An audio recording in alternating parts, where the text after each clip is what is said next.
کہ جناب اگلے 2.5 سال کے لیے حفیظ شیخ اس ملک کا معاشی مستقبل ہے. بالکل ٹھیک ہے.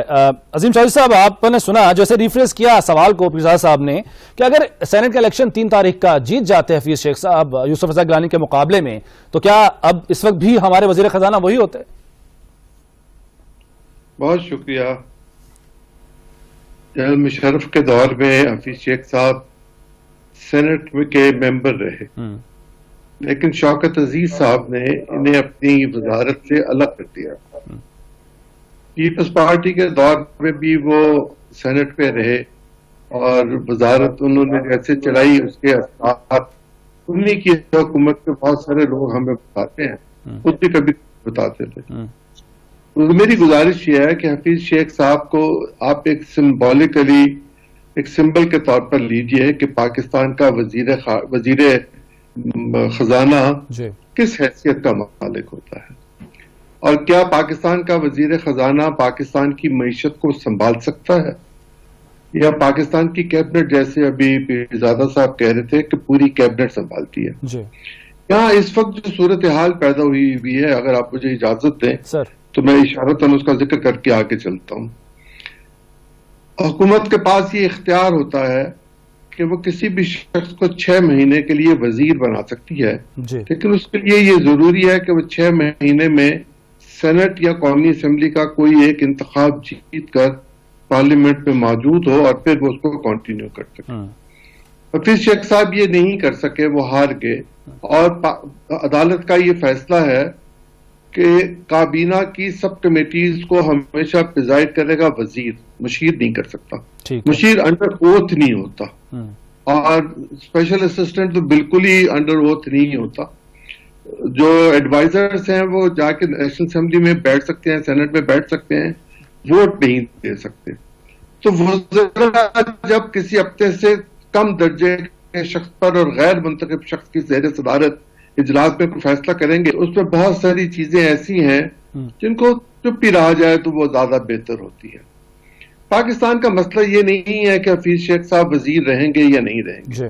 پاکستان کا مسئلہ یہ ہے کہ ہم اپنے قرضوں سے نجات کیسے حاصل کریں گے, ہماری معاشی پالیسیز کیا ہیں, اور ہم قرضوں کے بوجھ تلے کیسے دبے, کیوں دبے, کس نے دبایا. 2005 میں ایک ایکٹ پاس ہوا تھا پارلیمنٹ سے, اس کو ڈیٹ ایکٹ کہتے ہیں, اور اس کے مطابق کوئی بھی حکومت کوئی بھی قرضہ لینے سے پہلے اس کے بارے میں قومی اسمبلی کو اعتماد میں لیتی ہے یا اس کو لینا چاہیے, اور وہ اپنے جی ڈی پی کا 60% سے زیادہ قرض لے نہیں سکتی کوئی بھی حکومت. ہمارا ایکٹ ہے. پہلے ہمیں دنیا کے بہت سارے مالیاتی اداروں سے قرض مل جایا کرتا تھا ہماری سوورن گارنٹی پہ. اب ہماری سوورن گارنٹی کو کوئی تسلیم نہیں کرتا, اس لیے کہ یہ قرض تو تقریباً 90% کے قریب 93% کے قریب چلے گئے ہمیں, 7% پیسے باقی بچتے ہیں جس پر ہم ملک چلانے کی کوشش کرتے ہیں, جس میں دفاع بھی ہے, خارجہ بھی ہے, داخلہ بھی ہے, تعلیم بھی ہے, صحت بھی ہے, سب کچھ ہے. نہیں چل سکتا, بالکل نہیں چل سکتا. بالکل ٹھیک ہے, ٹھیک ہو گیا.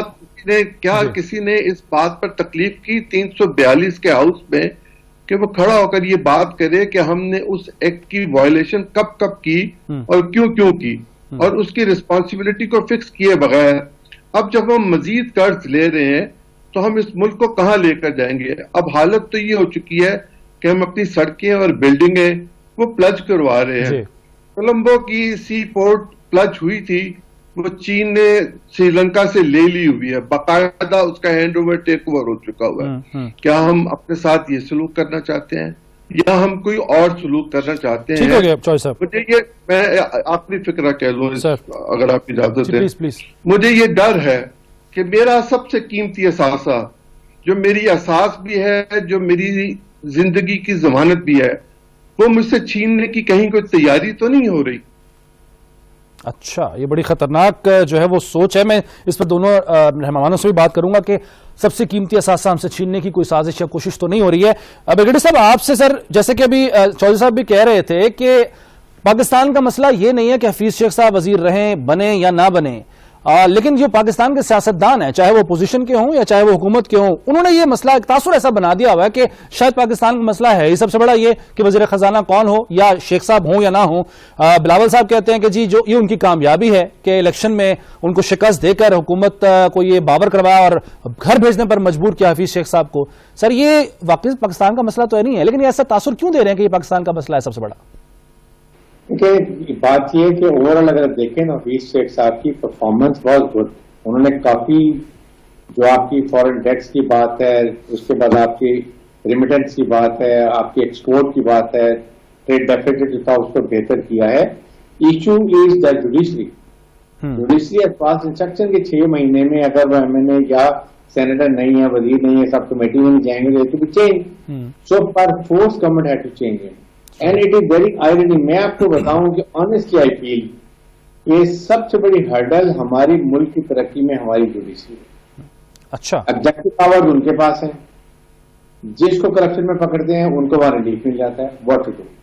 سو دا آنسر واز کہ حکومت, آپ کی سپیریئر جوڈیشری اور NAB, they had to sit in the best national interest and they had to work out a strategy کہ ہم نے ملک سے لوٹا ہوا پیسہ کیسے واپس لانا ہے, ملک کی اکانومی کو کیسے ریوائو کرنا ہے, اور ہم نے اس کو آگے کیسے لے کے چلنا ہے, وچ وی کوڈ ناٹ ڈو.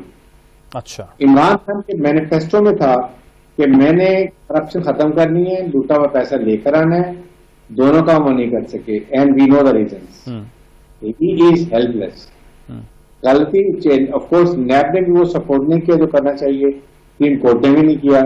ایسے ایسے ریمارکس دیے گئے سپریم کورٹ اس کے بارے میں, نیب کے بارے میں, کہ they also went on the back foot. NAB کی اپنی کمزوری تھی کہ پروسیکیوشن بہت ویک تھی. They could not manage the defence. جو بڑے بڑے تگڑے وکیل لے آتے ہیں, پیسہ بھی ان کے پاس زیادہ ہوتا ہے. ایک تو یہ بات ہے. سیکنڈ, مہنگائی دیکھیں, مہنگائی از اے پروونشل سبجیکٹ. مہنگائی میں chief ministers, then their respective آپ کے commissioner, deputy commissioner, assistant commissioner, tehsildar, یہ آپ ریسپانسبل ہے. یہ پرائز پرائز انہوں نے کنٹرول کرنی ہے. Why they are not doing it? Maybe honestly I feel کہ بیوروکریسی وانٹ کہ یہ گورنمنٹ فیل ہو جائے. لیکن قطع کلامی ہوگی, لیکن گورنمنٹ پھر کیوں اس چیز کا کریڈٹ لے رہی ہے؟ ابھی شبلی فراز صاحب کا ٹویٹ بھی ہے, وہ انٹرویوز میں بھی یہی بات کر رہے ہیں کہ مہنگائی کی وجہ سے حفیظ شیخ صاحب کو ہٹایا گیا ہے. تو پھر ایسا بیانیہ کیوں وہ دے رہے ہیں جب یہ چیز irresponsible statement by information minister. Maybe these are the factors he could not run the information ministry well. He might be changed. بات یہ ہے کہ آپ کو مہنگائی سے کیا تعلق ہے اس کا؟ آپ کی ایگریکلچر پالیسی آپ نے کیا کی ہے؟ آپ نے کون سا ریلیف دیا ایگریکلچر کو؟ آپ نے کیا ان کو بجلی سستی دی ہے؟ آپ نے کھاد سستی دی ہے؟ آپ نے کوئی اچھا ہائیبریڈ ان کو آپ نے سیڈ دیا ہے؟ کیا آپ نے ان کے لیے امپلیمنٹس نئے لا کے دیے ہیں؟ آپ نے, آپ کا اکنامک انجن جو ہے ہمارا, وہ آپ کا ایگریکلچر ہے. آپ نے, ہم جو ملک ایگریکلچر ہو اور وہ ویٹ امپورٹ کرے, چینی امپورٹ کرے, I think it is an end to it.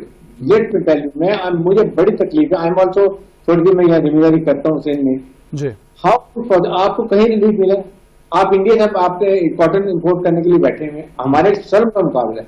آپ نے ملک کی کاٹن کی تباہی کر کے رکھ دی ہے. آپ نے نہ کوئی ریسرچ کیا, نہ آپ نے کوئی نیا سیڈ لا کے, جو بی ٹی جو انڈیا چاہتا ہے وہ سیڈ استعمال کر رہے ہیں. تو کیسے ترقی کریں گے؟ آپ کو چاہیے کہ آپ 5% انڈسٹری کے لیے, 5% جو لوگوں کے لیے, ریچ لوگوں کے لیے سارے قوانین بنا رہے ہیں. آپ نے 70%, 75% آپ کی ایگریکلچر ہے, آپ نے ان کے لیے کیا کیا ہے؟ نتھنگ. بالکل ٹھیک, بالکل ٹھیک. ان کو دیا آپ کر دی ہے. ڈیزل 114 روپے کا ہو گیا, آپ کیا کریں گے؟ تو دیز آر دا فیکٹرز. آپ اپنی پرائرٹیز سیٹ کریں. یہ چیزیں جو گورنمنٹ کو کرنے کی ضرورت ہے. حفیظ سے ہمارا ادھر کچھ نہیں کر سکتے. یہ آپ نے اپنی پالیسیز کو, آپ کی فوڈ منسٹری ہے, فوڈ سیکورٹی نالائق کریں گے. آپ کو میں ایک ایگزامپل دیتا ہوں. آپ نے چھالیوں کو بین کیا ہوا ہے, امپورٹ نہیں ہوگی, کیوں؟ اس میں وہ ایفلوٹیسین ہوتی ہے جو کہ کوانٹٹی جان کے لیبارٹری باہر سے صحیح آتی ہے, جہاں وہ آ کے اس کو ریجیکٹ کر دیتے ہیں. لیبارٹری مردی کی بنائی ہوئی ہے, دبا کے اسمگل ہو رہی ہے. پورے پاکستان میں پان چل رہے ہیں, چھالی آ رہی ہے, ساری اسمگل ہو رہی ہے. بلین روپیز کا حکومت کو لاس ہو رہا ہے. نو بڈی کچھ. تو آپ نے یہ چیزیں دیکھنی ہے کہ آپ نے کیا ایز آؤٹ کی ہے, آپ نے کیا ترقی ملک کی کرنی ہے, آپ کی کیا, آپ کی جو ہیلتھ منسٹری ہے, آپ کی ایجوکیشن ہے, آپ کا ایگریکلچر ہے, آپ کی housing ministry, what are you doing? پھر اس کے بعد نمبر 3 آپ نے کرپشن کا کچھ نہیں کیا. رائٹ. ایف بی آئی میں ابھی بھی ایک سال میں 3000 ارب جی more than $20 billion کی کرپشن ہے. خدا بھی these are the things we have to do governance کرنی ہے. آپ کے کسٹم آفیسر, آپ کا انکم ٹیکس آپ دیکھیں 400 بنگلے کس کا ہے, پاکستان کا پیسہ ہے, what we have done it, کیونکہ پورا معافی ہے.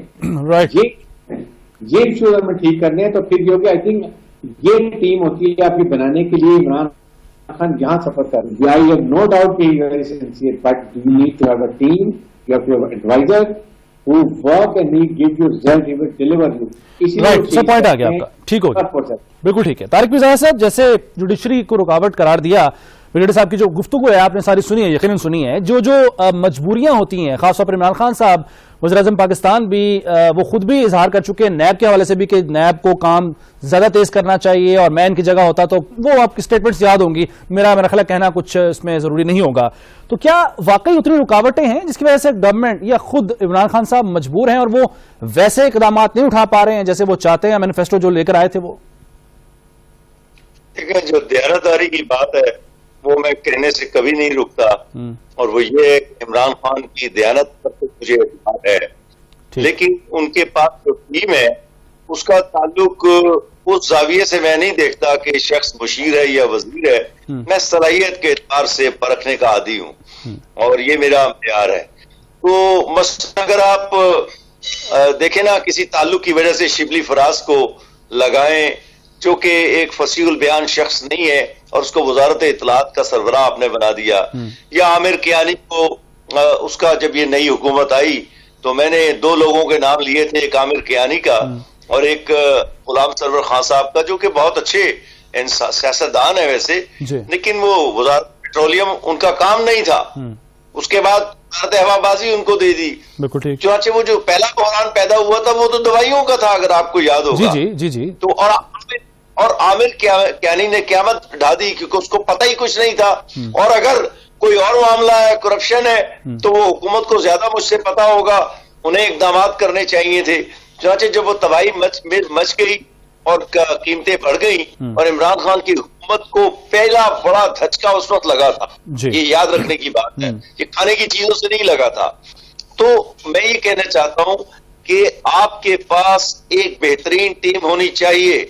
آپ اس کی بہترین مثال جو ہے, اکثر لوگ کہتے ہیں کہ جی میں امریکہ کی مثال دیتا رہتا ہوں, چونکہ میرا مشاہدہ ہی اسی ملک کا ہے, قیام بھی اسی ملک کا بہت رہا ہے, تو میں مثال اس کی بھی دیتا ہوں, اس لیے کہ دنیا کی سب سے بڑی جمہوریت بھی وہی ہے, اس سے ہمیں سیکھنے میں تو کوئی آر نہیں ہونا چاہیے. ٹرمپ کتنا بڑا حکمران تھا, عمران سے کے مقابلے میں بالکل الٹ, بہت زیادہ برا حکمران تھا, امریکہ کو نقصان پہنچا ہے اس سے, لیکن ایک سے ایک لائق شخص.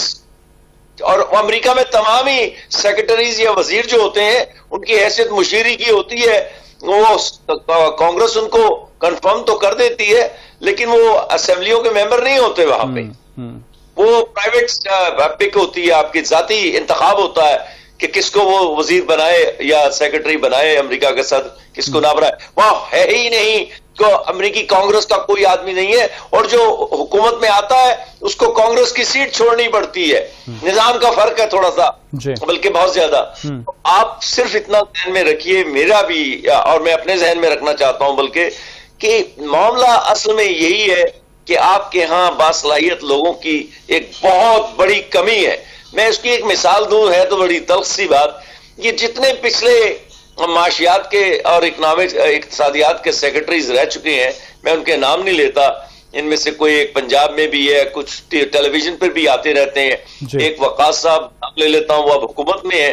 دیکھیں پچھلے 20 سال میں پاکستان کی برآمدات کو یہ لوگ 25-26 ارب ڈالر سے زیادہ کبھی بھی نہیں لے جا سکے. یہ لوگ, یہ بھی آپ کو یاد دلاؤں کہ ایک زمانے میں 25-26 ارب ڈالر پہ برآمدات تب پہنچی تھی کہ دنیا میں چیزوں کی قیمتوں میں اضافہ ہو گیا تھا, اور یہاں سے جاتی تھی 20-21 ارب کے کنارے پر کھڑے رہا کرتے تھے, اور یہی وجہ ہے کہ ہم ایک جمود کی حالت میں. تو آپ کے ہاں اس وقت جو اس کی کیبنٹ ہے اس کے اندر باصلاحیت لوگ بہت کم ہیں. میں ایک مثال دے دوں آپ کو, اور بری سی ہے, اسد عمر کے متعلق میری اپنی بڑی اچھی رائے تھی, لیکن میں سمجھتا ہوں اس نے اپنے استعفے سے لے کے اب تک کوئی ایسا کام نہیں کیا جس سے اس ملک کی معیشت کو کوئی فائدہ پہنچ سکے، اور اب وہ پلاننگ میں ہے۔ آپ یہ دیکھیں کہ یہ جو کورونا کا مسئلہ ہے، میں اس پہ بڑا سخت نقاد ہوں موجودہ حکومت کا۔ آپ 2 مہینے گزر گئے ہیں، اس ملک میں صرف 10 لاکھ وہ دوائیاں چین کے تحفے کے طور پر جو چین نے دی ہیں وہ آئی ہیں۔ ان لوگوں نے معاہدے کرنے میں دیر کی، انہوں نے ہر ملک کے لوگوں کو ملک کو دیکھا کہ وہ پہلے سے معاہدے کر رہے تھے۔ اچھا، ہر دفعہ ان کو اتنا روپیہ جو گرانٹ کے طور پر ملا ہے، یہ اس سے ہی 2-3 کروڑ لوگوں کو اب تک ویکسینیٹ کر چکے ہوتے، لیکن ان لوگوں نے چونکہ بر وقت معاہدے نہیں کیے دوائیاں خریدنے کے یا ان کا سودا کرنے کے، نتیجہ یہ ہے کہ اب وہ 30-30 20-20 لاکھ کی تعداد میں وہ بھی چین سے آ رہی ہیں، کسی اور ملک کا بھی پتہ نہیں ہے۔ باقی پرائیویٹ لوگوں کو کچھ کو انہوں نے اجازت دی ہے، وہ ایک بہت بڑا سانحہ ہے، جیسے کہ ٹرانسپیرنسی انٹرنیشنل نے کہا ہے۔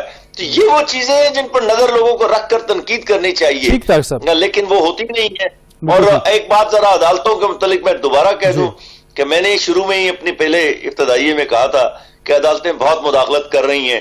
دیکھیں، آپ قانون کے نقائص کی حد تک یا قانون کی حد تک تو مداخلت کر سکتے ہیں، میں آپ سے کہہ رہا ہوں قانون کی خلاف ورزی تک کر سکتے ہیں، لیکن آپ حکومت کے معاملات میں مداخلت نہیں کر سکتے۔ بالکل ٹھیک ہے۔ اچھا عظیم چودھری صاحب، ابھی اسد عمر صاحب کی مثال دی ہے طارق پیرزادہ صاحب نے، بلکہ شروع میں کیا، حکومت میں آنے سے پہلے ہی اسد عمر صاحب کی بڑی تعریف کیا کرتے تھے عمران خان صاحب، اور ان سے بڑی امیدیں بھی وابستہ تھی۔ ان کو وزارت خزانہ میں لایا گیا، لیکن کچھ عرصے بعد انہوں نے تبدیل کر دیا گیا۔ اب ندیم بابر صاحب، جو لیٹ معاہدوں کی بات ہو رہی ہے، ندیم بابر صاحب کو بھی ہٹایا گیا ہے ان کے عہدے سے، اور ان پر یہ اعتراض اٹھتا تھا کہ لیٹ معاہدے انہوں نے کیے، LNG کے معاہدے ہوں تو اس کی وجہ سے بڑا نقصان ہوا پاکستان کو۔ کیا اب اسد عمر صاحب کے بارے میں بھی کچھ عرصے بعد پتا چلے گا اور پھر ہم ان کو بھی رخصت ہوتا دیکھ رہے ہوں گے؟ کیونکہ ہر تھوڑے عرصے کے بعد رخصت کر دیا جاتا ہے، عامر کیانی صاحب ہوں یا ندیم بابر صاحب ہوں یا پہلے اسد عمر صاحب ہوں وزارت خزانہ میں، لیکن نہ تو کوئی تحقیقات سامنے آتی ہے نہ کوئی کارروائی ہوتی ہے۔ یہ صرف اور صرف چہرے بدل دیتے ہیں، نام بدل دیتے ہیں، اور اس کے بعد کام وہی چلتا رہتا ہے، ایسا ہی ہے جی؟ میں پہلے ایک وضاحت کرتا ہوں، پھر میں آپ کے سوال کا جواب دیتا ہوں۔ میں نے یہ کہیں نہیں کہا تھا، اور ہے بھی نہیں ایسا، کہ حکومت جو ہے وہ کسی شخص کو 6 مہینے کے لیے وزیر بنا سکتی۔ پاکستان کا آئین جو ایک مسلمہ دستاویز ہے جس پر پوری قوم متفق ہے، اس میں یہ لکھا ہوا ہے، اور وہ ایک آئینی اقدام ہے جس کے نتیجے میں حفیظ شیخ صاحب کو وزیر بنایا گیا تھا، اور قومی اسمبلی میں بجٹ وزیر خزانہ پیش کرتا ہے، مشیر خزانہ پیش کرنے کا استحقاق نہیں رکھتا۔ ایک بات ٹھیک ہے۔ دوسری بات یہ کہ یہ 3را سال ہے اور 3را وزیر خزانہ آ گیا۔ آپ نے تو شروع میں لوگوں کو گنوا دیا، لیکن آپ ایک بیرسٹر کو وزیر خزانہ بنا رہے ہیں ایک ایسی معیشت والے ملک کا جس کی حالت دگرگوں ہے، جس کے بارے میں نے ابھی تھوڑی دیر پہلے آپ سے گزارش کی کہ مجھے یہ ڈر ہے کہ میری متاع مجھ سے چھین نہ جائے۔ اگر میری متاع مجھ سے چھین لی جائے گی تو میں کہاں جاؤں گا، میں کیا کروں گا؟ اس طرف ایڈریس کرنے کی ضرورت ہے ہم سب کو۔ ہم پاکستانی ہیں اور ہماری زندگی موت کا معاملہ ہے۔ یہ کوئی آسان میں لفظوں میں کہنا نہیں چاہتا، انہی لفظوں میں کہنا چاہتا ہوں جن میں عرض کر رہا ہوں کہ یہ ہمارا سب سے حساس معاملہ ہے۔ ذرا دوسری طرف دیکھ لیجئے کہ میں IMF میں ملازم ہوں اور میرے لوگ IMF کے یہاں پاکستان میں آ کے کام کرتے ہیں، اور میں ان کی شرائط کے مطابق یہاں کام کرتا ہوں۔ یہ ضرور ہے کہ ماضی میں حکومتیں وہ فگرز دیتی رہیں جس پر ہمیں جرمانہ بھی ہوا اور اس کے ہمیں نقصانات بھی ہوئے، لیکن ایسا وقت بھی آیا کہ جب ہم نے IMF کے قرضے اتار کر ان سے کہا thank you very much, so nice of you, ہم آزاد ہو گئے آپ سے۔ اب ہم اس قدر قیدی ہیں کہ ہم اپنی معیشت کے بارے میں خود کوئی فیصلہ کر نہیں سکتے۔ آپ الف بے جیم دال جس کو مرضی بٹھا دیں، نالائق ترین کو قابل ترین کو بٹھا دیں۔ جب مجھے ڈکٹیشن پر کام کرنا ہوگا تو میرا کام اس پرسنل اسسٹنٹ کی طرح ہے یا اسٹینوگرافر کی طرح ہے جس کو ڈکٹیشن دی جائے گی اور وہ ڈرافٹ ٹائپ کر کے لے آئے گا۔ ڈرافٹ کوئی بھی شخص ٹائپ کر کے لے آ سکتا ہے۔ اسد عمر صاحب کے بارے میں جو توقعات تھیں وہ ان سے صرف مایوسی ہوئی پوری قوم کو، اور کافی مایوسی ہوئی۔ میرے تو حلقے کے وہ MNA ہیں، میں کیمپین میں ان کو دیکھتا رہا بہت قریب سے، وہ جس طرح کی گفتگو کرتے تھے وہ ریکارڈڈ ہے، اور میں آپ سے صرف اگر فرض کیجئے کہ بریگیڈیئر حارث صاحب جو ہیں وہ دوبارہ فوج میں جائیں اور بریگیڈیئر ہی ہوں تو یہ اپنی بریگیڈ کے بارے میں ایک پلاننگ کر کے رکھیں گے. بریگیڈ کے لوگوں کو پتا ہوگا کہ ہم نے کیا کرنا ہے, ہمارا آفیسر ہم سے کیا چاہتا ہے, چین آف کمانڈ کیا ہے, اور کمانڈ جو ہے اس کا مزاج کیا ہے, وہ کتنی ایکٹیو ہے, کیا ہے, کیسے ہے, کیوں ہے. پاکستان کی پالیسیز کے بارے میں ہمیں یہ پتہ چلتا ہے کہ ہم ٹیکے خریدنے کے لیے آخری امیدوار رہ گئے ہیں دنیا میں, اور ہمارے ہاں ریشو جو ہے وہ 25% سے اوپر چلی گئی ہے بعض علاقوں میں. آج پتہ یہ چلا کہ 9 مولود کووڈ ہو رہا ہے اور بچے فوت ہو رہے ہیں اس بیماری کی وجہ سے, اس وبا کی وجہ سے. اگر پلاننگ کا یہ حال ہے تو امپلیمنٹیشن کا حال تو ہم جانتے ہی ہیں. آپ شبلی کی مثال دے دیجئے, آپ کسی اور کی مثال دے دیجئے. یہ لوگ اس قابل نہیں ہیں, اور اس کی ایک وجہ یہ بھی ہے جی, سیاست کوئی ایک دن میں نہیں آ جاتی, سیاست سیکھنے سے آتی ہے. مجھے بتائیں میرے سارے دونوں ساتھی, آپ بھی بتا دیں, کبھی نوابزادہ نصر اللہ خان صاحب نے یہ زبان استعمال کی تھی؟ جب آپ مجھے غصہ دلائیں گے یا میں غصے میں آؤں گا تو میں سب سے بڑا پہلے اپنا دشمن بنوں گا کہ میں اس طرح ایکٹ ہی نہیں کر سکوں گا جس طرح مجھے ایکٹ کرنا ہے.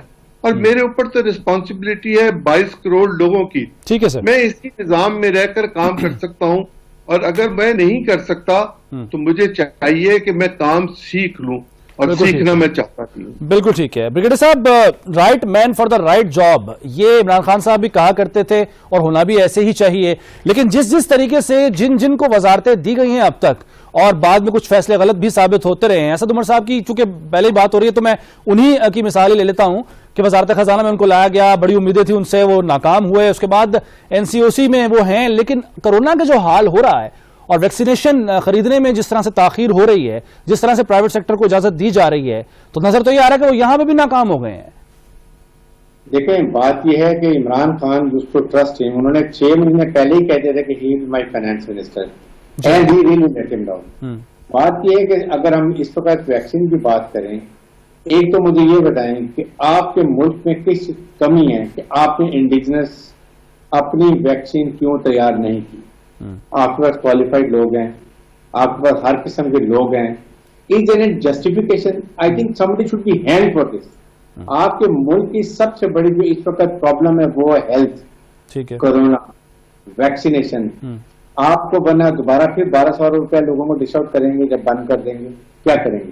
اٹ از بیٹر کہ آپ 100 روپیہ لوکیٹ کریں. آپ نے ایسے 6 مہینے پہلے کیا ہوتا, آج آپ نے ویکسین ساری بک کی ہوتی, آ رہی ہوتی, اور ساتھ بھی 1-1.5 سال میں اپنی ویکسینیشن خود بھی ویکسین تیار کر لی ہوتی. یہ کون سوال کرے گا ان سے؟ بالکل ٹھیک. ہر بات آپ کہتے ہیں امپورٹ کر لیں, خیرات لے لیں, وائی؟ تو ہمارے میں کیا کمی ہے مجھے بتائیے. ہیلتھ منسٹر ایڈوائزر آپ نے رکھ لیا ہے, وہ وہاں کے CEO. شاید نیت کی کمی, آپ سوال کریں نا ہمارے میں کیا کمی ہے, شاید نیت کی کمی ہے. یہ اسی کا کمی کہ آپ کے پاس آپ کی گورننس, اس کے بعد you have to select right team.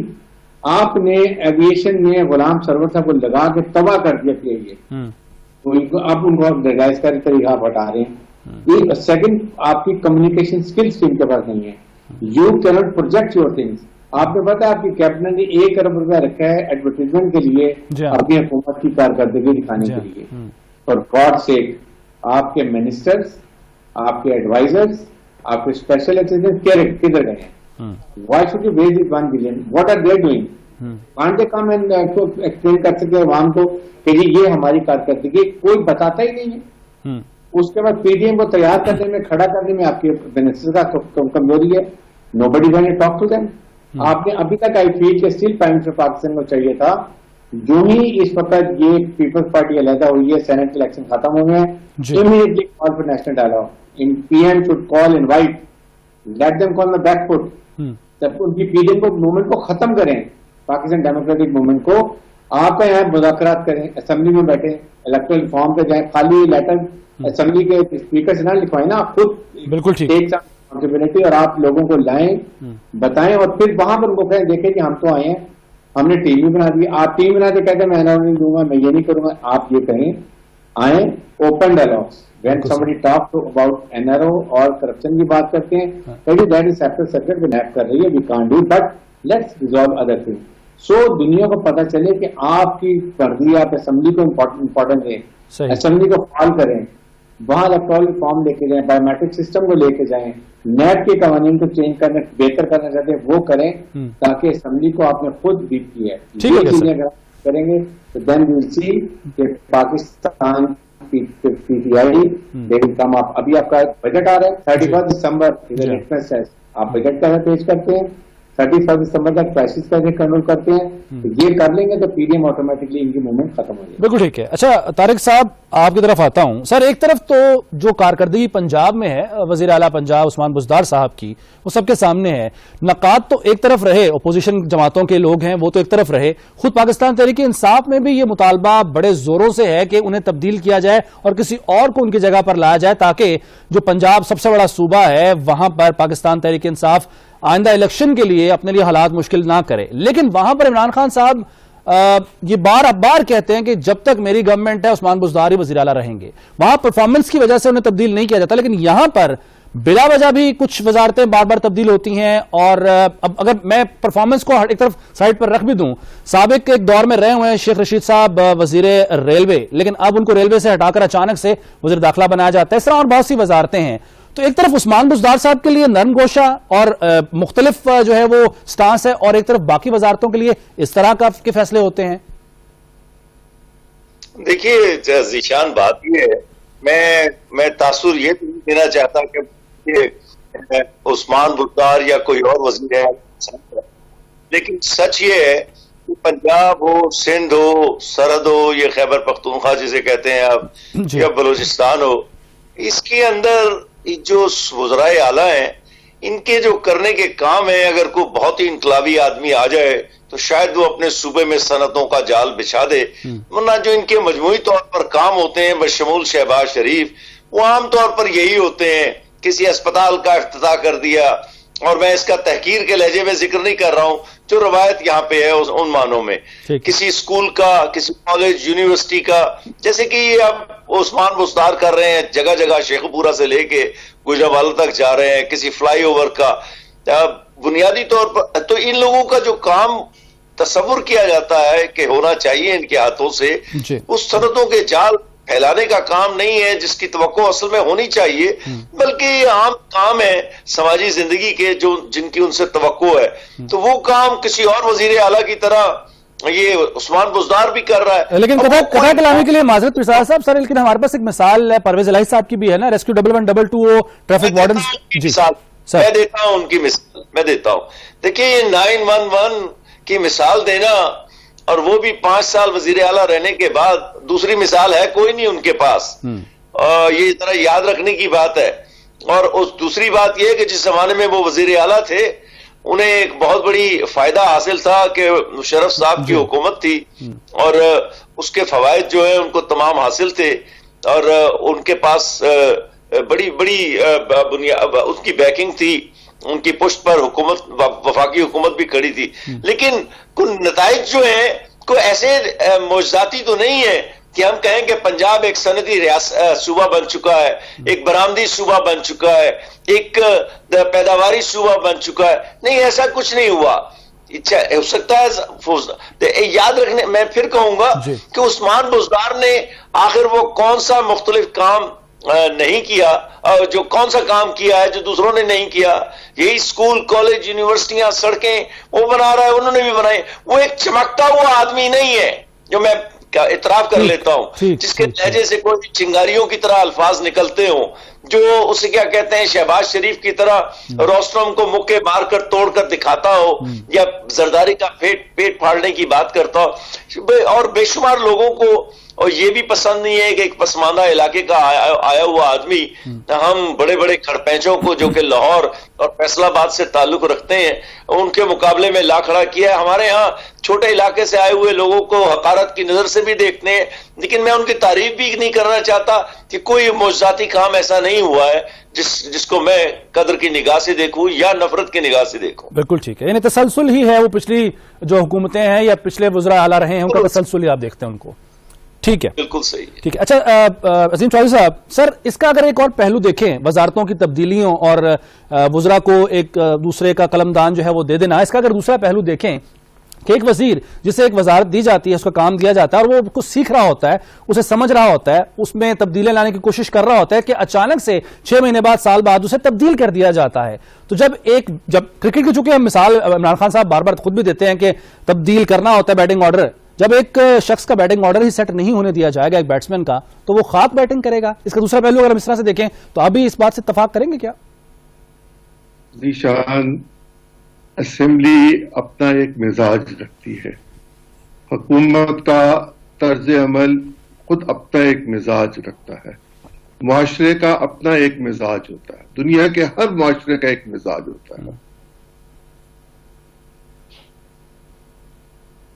ہم اگر کام تو کام وزارت پہ جا کے نہیں سیکھا جاتا, کام سیکھا جاتا ہے اسٹینڈنگ کمیٹی کی میٹنگز کو اٹینڈ کر کے.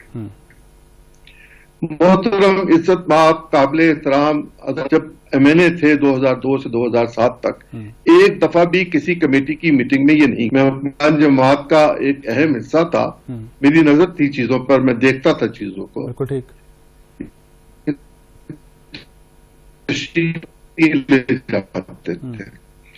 اس کے بعد بھی جب یہ خود ان کے لوگوں کو اسٹینڈنگ کمیٹی کی ورکنگ کا پتہ ہی نہیں ہے, ان کو پتہ ہی نہیں پالیسی کیسے بنتی ہے. چاہیے ان کو یہ تھا کہ یہ شروع میں ہی اپنے لوگوں کو سکھانے کا اہتمام کرتے. پاکستان میں بہت بڑے بڑے مزاج کے لوگ اور بڑی بڑی قابلیت کے لوگ موجود ہیں. اگر ہم غریب ترین ملک ہو کے دنیا کے 7 ملکوں میں شامل ہو سکتے ہیں, تو کیا ہم حکومت کا نظام چلانے کے لیے چیزیں نہیں سیکھ سکتے؟ ہمارا سائنسدان, ہمارا معیشت دان, ہمارے میتھمیٹیشین, ہمارے فزکس کے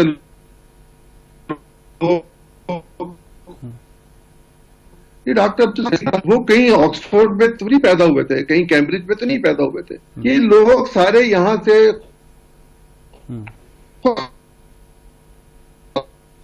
قائد اعظم اس زمانے میں کراچی بھی, زمانے کی قائد اعظم, سب لوگ, اور جب تک آپ سیکھتے نہیں آپ ڈیلیور نہیں کر سکتے. ہم نے کیا سیکھا؟ ہم نے یہ سیکھا کہ ہم گالی نکالیں, ہم نے پارلیمانی روایات کو پامال کر کے رکھ دیا. ہم اسمبلی کے فلور پر کسی شخص کا نام نہیں لیا جا سکتا, کسی رکن کا نام نہیں لیا جا سکتا. یہاں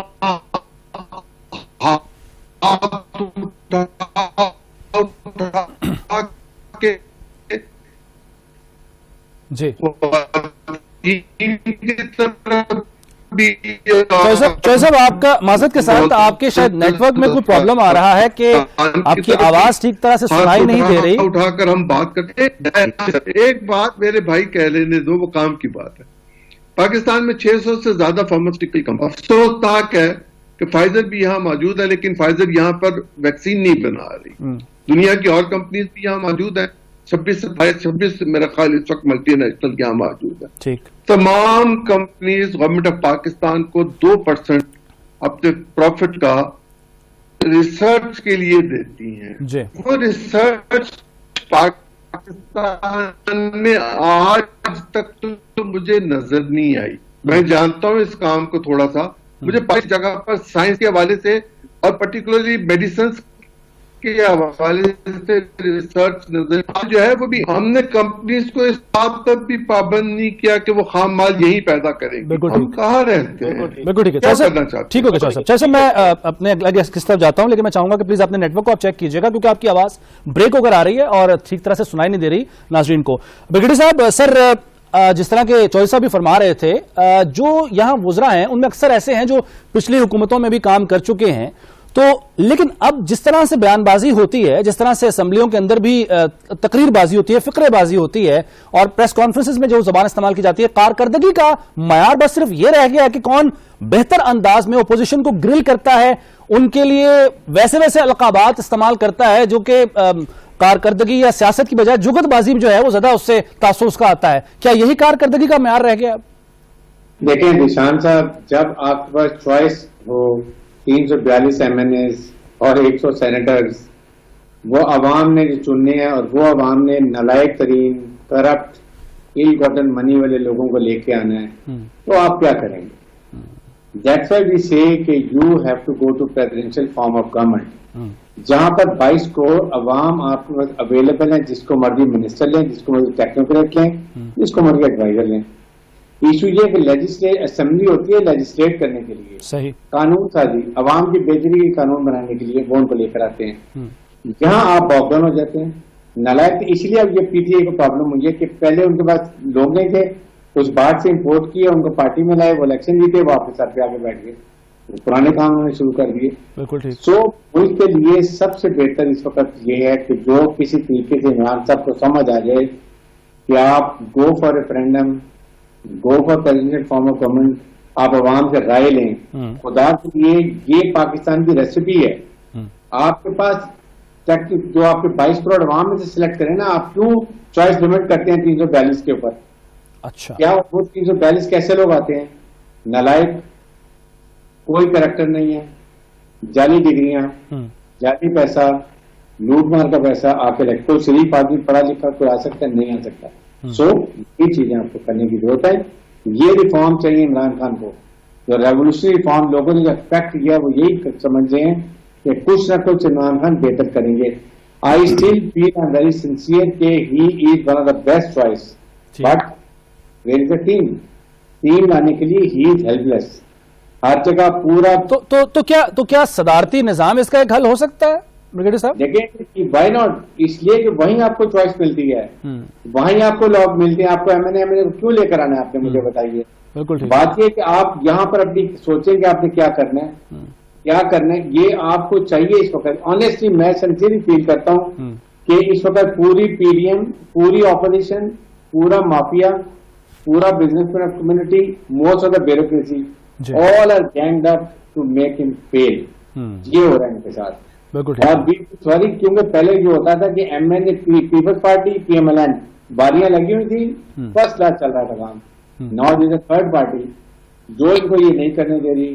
میں سمجھ پر ٹھیک ہو سر, بالکل ٹھیک ہے. طارق مرزا صاحب, جو بلیک میلنگ پارلیمانی نظام میں جماعتیں کرتی ہیں یا ممبران اسمبلی کرتے ہیں, اس کا ایک بہترین حل جو ہے وہ صدارتی نظام ہو سکتا ہے. یہ بات کسی حد تک بریگیڈیئر صاحب نے بھی کی, اور ایک بحث یہ چلتی بھی رہی ہے, وقتاً فوقتاً بلکہ چلتی ہے. آپ سمجھتے ہیں کہ یہ حل ہو سکتا ہے یا ہونا چاہیے؟ اس کے دو جواب ہیں میرے پاس سر.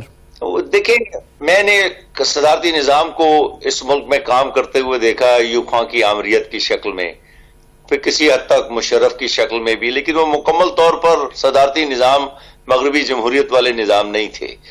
لیکن اگر آپ مغربی جمہوریت کا حوالہ دیں تو پھر امریکائی کی مثال آئے گی, تو صدارتی نظام تو وہیں اسی کے حوالے سے آپ کو اپنانا پڑے گا. لیکن مصیبت یہ ہے کہ چونکہ بلکہ تاریخ یہ ہے کہ پاکستان ایک پارلیمانی نظام کا وارث ہے بنیادی طور پر, جس طرح ہم تخلیق ہوئے تھے. چونچہ وہ لفظ ہماری ذہن کا حصہ بھی ہے, روایت کا بھی حصہ ہے. پھر آئین کے اندر بھی اس تمام باتوں کے باوجود کچھ باتوں کا ذکر ہے جو عام طور پر پارلیمانی طرز حکومت میں ہوتی نہیں ہے. ہمارے ہاں مشیروں کا باقاعدہ آئینی طور پر ایک کردار ہے جو آئین نے تسلیم کیا ہوا ہے. تو میں ذرا سا اختلاف کرتے ہوئے کہوں گا کہ اگر ہم ایک پارلیمان پریزیڈنشل فارم آف گورنمنٹ لاتے ہیں تو وہ ایک بہت بڑی بحران کی کیفیت پیدا ہو جائے گی ملک میں, اور یہ جو سیاستدان ہیں ان کو فوج اور دوسرے اداروں کے خلاف نفرت پھیلانے کا ایک بہت بڑا سامان ہاتھ آ جائے گا. تو میں یہ کوشش کروں گا اور چاہوں گا کہ موجودہ آئین کی شکوں سے استفادہ کرتے ہوئے آپ مشیروں کے کردار سے بھی فائدہ اٹھانے کی کوشش کریں, اور انہیں ایک شیطان سازی کی مہم کے ذریعے بدنام کرنے کا تصور پیدا نہ ہونے دیں یہاں پر. اس کے لیے آپ کو بہت اچھے, ایک فکرہ کہہ دوں, بہت اچھے فصیح البیان ترجمانوں کی بھی ضرورت ہے. کیونکہ ایک بات یاد رکھیں, یہ جو 11 پارٹیاں ہیں نا اس کی پی ڈی ایم کی, ان میں اور کوئی خوبی نہیں ہے. ان میں سے ہر ایک جو ہے وہ منہ سے خرافات بولنے کا ماہر ہے, اور یہ بات عمران خان کی حکومت میں شبلی فراز اب ان کی باتوں کا کیا جواب دے گا. تو آپ کو یہ نہیں کرنا چاہیے. میں آپ کو ایک اور چلتے چلتے بات بتا دوں, ابھی انٹرویو ہو رہا تھا اسد عمر کا, ایک فکرہ انہوں نے فرمایا کہ ہاں وزیر اعظم کو اسے کیا کہتے ہیں, یہ جو میٹنگ ہوئی تھی جس کے اوپر کہا گیا کہ کورونا کی ایس او پی کی خلاف ورزی ہوئی ہے, انہوں نے کہا ہاں یہ میٹنگ نہیں ہونی چاہیے تھی. میں نہیں کہتا کہ آپ اس میٹنگ کی تائید کریں. آپ کو کہنا یہ چاہیے تھا اگر آپ حکومت کے ترجمان ہیں کہ کم از کم اس کا تصور خراب کرنے کی بجائے کہ ہمیں زیادہ سے زیادہ احتیاط سے کام لینا چاہیے. تو اگر آپ منفی معنی میں اپنی حکومت کو بالکل، اور میں بالکل اس معنوں میں نہیں کہہ رہا ہوں کہ میٹنگ ٹھیک تھی یا غلط تھی، آپ ترجمان ہیں نا یار حکومت کے، تو آپ کم از کم غلط بات نہ کریں لیکن صحیح بات کو بھی، جس مقصد کے لیے وہ میٹنگ ہوئی تھی اس کو بہت برے منفی پس منظر میں پیش کرنے کی کوشش نہ کریں. اور ان کے کئی وزیر یہ حرکت کرتے ہیں کہ اختلاف رائے اور جمہوریت کا تاثر دینے کے لیے کہ ہم پارلیمنٹ، ہم تو اس طرح کی جماعت ہیں. یہ لوگ بار بار پارٹی کو بدنام کرتے ہیں، اور یہ بھی اس کا حوالہ زرداری، بلاول اور دوسرے لوگ اور یہ خاکان، اس کا فائدہ اٹھاتے ہیں وہ لوگ، اس کا فائدہ اٹھاتے ہیں وہ لوگ. بالکل ٹھیک ہے. عظیم چودھری صاحب، پارلیمانی نظام، صدارتی نظام، آپ کی دونوں کے بارے میں کیا رائے، اور پاکستان میں کیا صدارتی نظام سے ہی مسائل حل ہو سکتے ہیں؟ سر چودھری صاحب آواز آ رہی ہے آپ کو؟ اس پہ 6 گھنٹے سر کر سکتا ہوں، کوشش کروں گا 1.5 منٹ میں ختم کر دوں. جی اسکندر مرزا صاحب صدر بن گئے، ایوب خان صاحب صدر بن گئے تھے، جنرل ضیاء الحق صاحب صدر بن گئے تھے، جنرل پرویز مشرف صدر بن گئے تھے. 8ویں ترمیم کی موجودگی میں وزیر اعظم کی کوئی حیثیت باقی نہیں بچ کی ہوئی تھی، اور بھٹو صاحب وزیر اعظم کے طور پر صدر بھی تھے اور وزیر اعظم بھی تھے. یہ سب کچھ ہم دیکھ چکے ہوئے ہیں. 65 کا آئین صدارتی آئین تھا، اس کے خلاف ایک موومنٹ چلی، اور پھر ایک گول میز کانفرنس ہوئی جس میں اگرتلہ سازش کیس کے مجرم کو بھی لے کر آیا گیا بھٹو صاحب کے کہنے پر. اور پاکستان میں صدارتی نظام کی بجائے پارلیمانی نظام کے لیے بات طے ہوئی. ایک آدمی ایک ووٹ کی بات طے ہوئی. پہلے 80,000 ووٹ تھے، پھر کروڑوں میں آ گئے. نتیجہ یہ جو کانسٹیٹیوشن بنا اس کی 238 کے تحت، اس کی حیت کو آپ تبدیل نہیں کر سکتے. آپ اس میں ترمیم کر سکتے ہیں لیکن اس کی بنیادی حیت کو تبدیل نہیں کر سکتے. آپ کو پھر جو سینٹ ہے اس کو بھی کچھ بندوبست کرنا پڑے گا جو آپ سے نہیں ہو سکے گا. اس آئین کے تحت چلیں، تمام ادارے اپنا اپنا کام کریں. جس وقت ناصر کھوسہ چیف جسٹس تھے تو انہوں نے بالکل ابتدائی اپنے دنوں میں یہ کہا تھا کہ پاکستان کا صدر، chief justice Pakistan, prime minister as national assembly اور آربی چیف، ہم چاروں بیٹھے اور ہم چیزوں کو بیٹھ کے ایک نظر ذرا دیکھ لیں. بگیڑی صاحب نے بھی اس کا ذکر کیا. یہ آج کی بھی ضرورت ہے، یہ آج سے 10 سال بعد بھی ضرورت رہے گی. جب تک یہ چاروں. ٹھیک ہے سر پوائنٹ آ گیا. بدقسمتی سے وقت میرے پاس ختم ہو گیا ہے. عظیم چودھری صاحب، طارق پیرزادہ صاحب، بریگیڈیئر ڈائر حارث نواز صاحب، آپ تینوں مہمانوں کا بہت شکریہ. وقت ختم ہو گیا پروگرام کا. ناظرین آپ سے ملاقات ہوگی انشاءاللہ کل. اجازت دیجیے، اللہ حافظ.